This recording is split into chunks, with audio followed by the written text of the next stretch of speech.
नमस्ते दोस्तों, आज के इस शानदार एक्सप्लेनर में हम एक बहुत ही कमाल के सफर पर बात करने वाले हैं। माधव नाम के एक व्यक्ति की कहानी, जो एक साधारण से गांव से आता है। इसे हम सिर्फ एक कहानी की तरह नहीं, बल्कि एंटरप्रेन्योरशिप के एक बेहतरीन बिजनेस के स्टडी के रूप में समझेंगे। आइए देखते हैं कि कैसे एक छोटी सी शुरुआत एक सही विजन के साथ इतने बड़े बिजनेस मॉडल में बदल सकती है। तो सबसे पहला और शायद सबसे बड़ा सवाल, कोई ऐसी चीज कैसे बेची जाए जिसे कोई खरीदना ही नहीं चाहता। मतलब सोचिए, ये तो किसी भी व्यापारी के लिए एक बुरे सपने जैसा है ना। डिमांड एकदम जीरो है और आपकी सप्लाई का पूरा पहाड़ खड़ा है। ठीक है, तो चलिए इसकी गहराई में चलते हैं। यहाँ हमारे सामने दो बिल्कुल अलग स्थितियां हैं। एक तरफ है कच्ची पत्ता गोभी, जो बिल्कुल भी नहीं बिक रही है, जिसे देखकर लोग पूरी तरह से ऊब चुके हैं। और दूसरी तरफ है स्टीम्ड मोमोज, जिनकी मार्केट में भारी डिमांड है। हमारा आज का ये पूरा एक्सप्लेनेर इसी शानदार बदलाव के इर्द गिर्द घूमता है। सेक्शन 1, पत्ता गोभी का संकट। सोनापुर गांव के माधव की कहानी यहीं से शुरू होती है, जहां वो अपनी रेढ़ी पर पत्ता गोभी का ढेर लादे घूम रहा है। लेकिन कोई खरीदार ही नहीं है। ग्राहकों में भयंकर मार्केट फटीग आ चुका है। और ये बात ग्राहकों के फीडबैक से बिल्कुल साफ हो गई थी। गांव की एक काकी ने तो साफ साफ कह दिया, हमें कुछ नया चाहिए। अब बिजनेस के नजरिए से देखें तो ये एक सीधा संकेत है। जब बाजार खुद आपके प्रोडक्ट में बदलाव की मांग कर रहा हो तो आपको बदलना ही पड़ता है। सेक्शन 2, एक प्रॉफिटेबल पिवट। बिजनेस में जब पुराना मॉडल काम करना बंद कर दे, तो बाजार में टिके रहने के लिए प्रोडक्ट में तुरंत कोई नया बदलाव करना ही सबसे जरूरी कदम होता है। कभी कभी ना, सबसे कमाल के आइडियाज बाहर से मिली एक छोटी सी प्रेरणा से आ जाते हैं। दोस्त सोमू की बस एक बात ने इनोवेशन की वो चिंगारी लगा दी। शहर के लोग पत्ता गोभी से सफेद पोटली जैसी कोई चीज बनाते हैं। बस यही सुनकर माधव को समझ आ गया कि अब गोभी का रूप बदलकर उसकी वैल्यू बढ़ानी होगी। और ये जो वैल्यू एडिशन का पूरा प्रोसेस था ना, वो सच में एक मास्टर क्लास है। पहला कदम, पत्ता गोभी को बिल्कुल बारीक काटना। दूसरा, उसमें खुशबूदार मसाले मिलाना। तीसरा, उसे मैदे में भरना। और अंत में बिना तेल के भाप में पकाना। मतलब बिना तेल का एक नया, सेहतमंद और लाजवाब विकल्प तैयार हो गया। अब कोई भी चीज बाजार में उतारने से पहले उसका वैलिडेशन तो बनता है। इसे हम सॉफ्टनेस टेस्ट कह सकते हैं। जब एक बुजुर्ग व्यक्ति ने उस मोमो को खाया तो वो उसे आसानी से चबा पाए। ये सफलता साबित करती है कि ये प्रोडक्ट सिर्फ युवाओं तक सीमित नहीं था, इसकी पहुंच बहुत ज्यादा व्यापक होने वाली थी। सेक्शन 3, ऑपरेशन को बढ़ाना। अब प्रोडक्ट तो हिट हो गया, लेकिन जब मांग ज्यादा हो और बनने की गति धीमी, तो ये एक बहुत बड़ा ऑपरेशनल बॉटलनेक बन जाता है। माधव के छोटे से पीतल के बर्तन में एक बार में सिर्फ 10-12 मोमोज बन पा रहे थे, जो कि एक बड़ी समस्या थी। और ठीक यहीं पर सही मेंटरशिप काम आती है। करीम चाचा ने कहा, तरक्की से डरो मत, एक बड़े व्यापारी बनने की सोचो। इस एक बात ने माधव को प्रेरित किया कि वो अपने मुनाफे को सही इंफ्रास्ट्रक्चर में दोबारा इन्वेस्ट करे, ताकि बिजनेस बिना किसी रुकावट के बढ़ सके। इस इन्वेस्टमेंट का असर आप इस टाइमलाइन में साफ देख सकते हैं। पहले दिन एक छोटे बर्तन में सिर्फ 12 मोमोज। 5वें दिन मुनाफे से सब्जी काटने वाली मशीन और 3 मंजिला स्टील का स्टीमर खरीदा गया।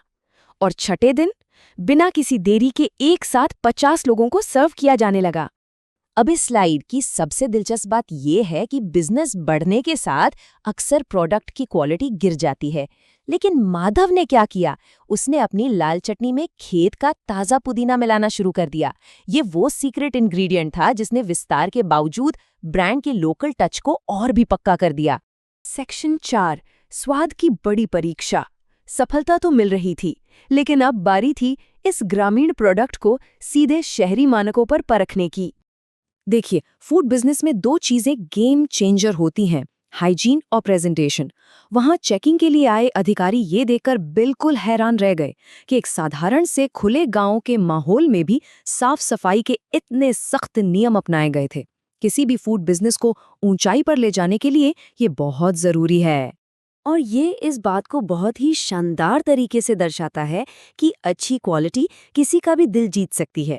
एक बड़े अधिकारी ने खुद कहा, पत्ता गोभी की फिलिंग और देसी पुदीने की चटनी का कोई जवाब नहीं। ये उस लोकल फ्लेवर प्रोफाइल का सबसे बड़ा और सटीक वैलिडेशन था। इस सक्सेस के बाद माधव को शहर में काम शुरू करने का एक बहुत बड़ा ऑफर मिला।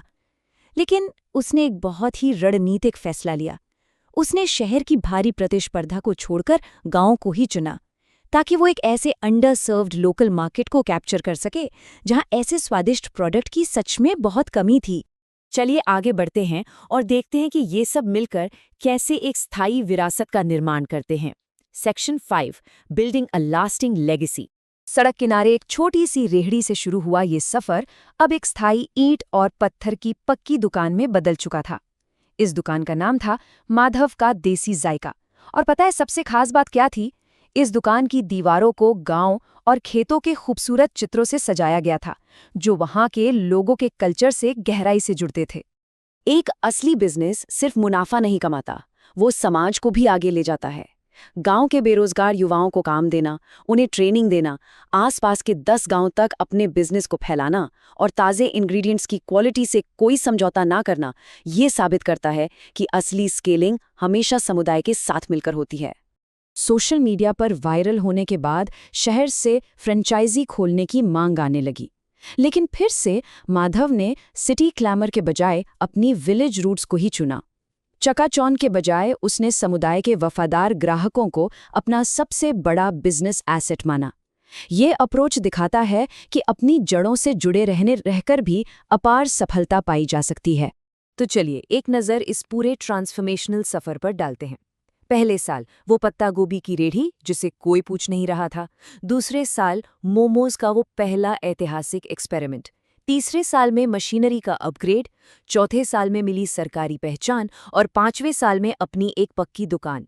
एक संघर्ष करने वाले वेंडर से सफल उद्यमी बनने का ये सफ़र वाकई अद्भुत है। अंत में ये पूरी केस स्टडी एक बहुत ही गहरा सवाल छोड़कर जाती है। हमारे अपने आसपास ऐसी कौन सी न बिकने वाली पत्ता गोभी या अनदेखी चीजें हैं जिन्हें सही विजन के साथ एक बहुत बड़ी सफलता में बदला जा सकता है? कई बार जिन चीजों को हम बिल्कुल बेकार समझ लेते हैं, थोड़ा सा इनोवेशन उनमें नई जान फूंक सकता है। इस एक्सप्लेनर में हमारे साथ जुड़ने के लिए आपका बहुत बहुत धन्यवाद।